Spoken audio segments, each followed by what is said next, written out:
அடுத்ததா ராசியில 8வது ராசியான அஷ்டம ராசி. ஆமா, 8ஆம் இடம்னாலே எப்போதுமே கொஞ்சம் ஒரு மாதிரியா சொல்லுவாங்க. ஆனா ராசியே 8வது இடத்துல இருக்கிற விருச்சிக ராசிக்கு இந்த 2026 புத்தாண்டு எப்படி இருக்க போகுது?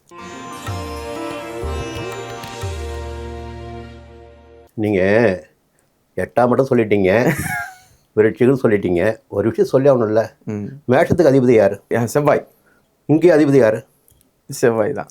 அங்கே அவர் நெருப்பாக இருப்பார், இங்கே நீராக இருப்பார். ஒரு 2 விஷயங்களை பாருங்களேன். ஒரு சொல்கிற ஒரு விஷயத்த, இந்த சூரியன் வந்து கார்த்திகை மாதம் இங்கே வருவார், எங்கே வருவார்? விருட்சத்துக்கு வருவார். அப்போ என்ன ஆகுனா பூமி குளிரும், அப்படி மழை பெய்யும். நல்ல கவனிங்க, கார்த்திகையில் கண்டிப்பாக மழை பெய்யும். ஆமாம். அதே சூரியன் சித்திரை மாதம் மேஷத்துக்கு போவார், நெருப்பாக பூமியை தகிக்கும். அப்போது அது நெருப்பு ராசி, இது நீர் ராசி. சூரியன் வந்து அந்த தன்மையை ஏற்படுத்தி கொடுக்கிறார். முடிஞ்சு போச்சுங்களா? இன்னொன்று, விருச்சிக ராசிக்காரர்கள் வந்து பரவக்கூடியவர்கள். ஒரு இடத்த வந்து அப்படியே விஸ்தாரம் பண்ணிட்டு போயிட்டே இருப்பாங்க, அடுத்து அடுத்து அடுத்து போயிட்டே இருப்பாங்க. ஆனால் இந்த 2025 அவர்கள் பட்ட சங்கடங்கள், நெருக்கடிகள், பாதிப்புகள் இருப்பாருங்க, அது சாதாரணது இல்லை. அதுக்கு முன்னாடியே அவங்களுக்கு பாதிப்பு வந்துடுச்சு. எப்படின்னா, சனி வந்து ராசிக்குள்ளே கூட இருந்துடலாம், சனியுடைய பார்வை ராசிக்கு இருக்கக்கூடாது.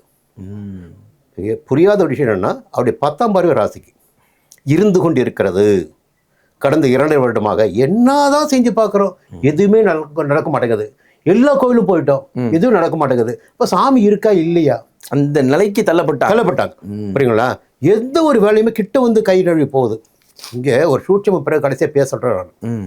எல்லாருமே வந்து ராசி பலன் பார்ப்பாங்க, திசா புத்தி பார்ப்பாங்க, கோச்சார கிரகங்களை பார்ப்பாங்க.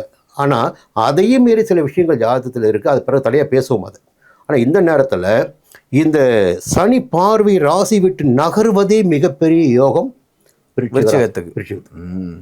புரியுங்களா? அடுத்து பார்த்தீங்கன்னா, ஆண்டு கடைசியில் ஒரு யோகம் வரப்போகுது. அடுத்த வருஷம் இந்த 2026 ஆண்டு கடைசியில் அதுதான். புரியுங்களா? நவம்பர் மாதம் பார்த்தீங்கன்னா, அது பிறகு உங்களுக்கு பிடிக்க முடியாதுங்க. நீங்கள் 11ஆம் இடத்துல ராகு வந்துடுவார், 9க்கு கேது போயிடுவார். புரியுங்களா?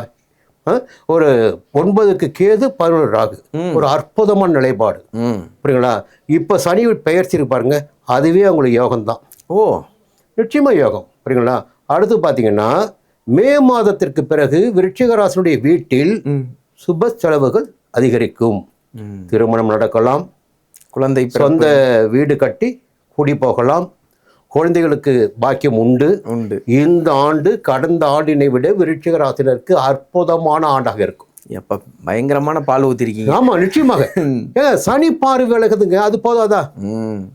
சனி பார்த்துட கூட, உங்களை சனி பார்த்துட்டே இருக்காரு. இப்போ 25ல் சனி பயிற்சியின் காரணமாக 5ஆம் இடத்திற்கு சனி போவது உங்களுக்கு பாதகமாக இருந்தாலும் அப்படி பார்வை உங்களை விட்டு விலகுகிறது என்பது உங்களுக்கு ஒரு நல்ல பலன்.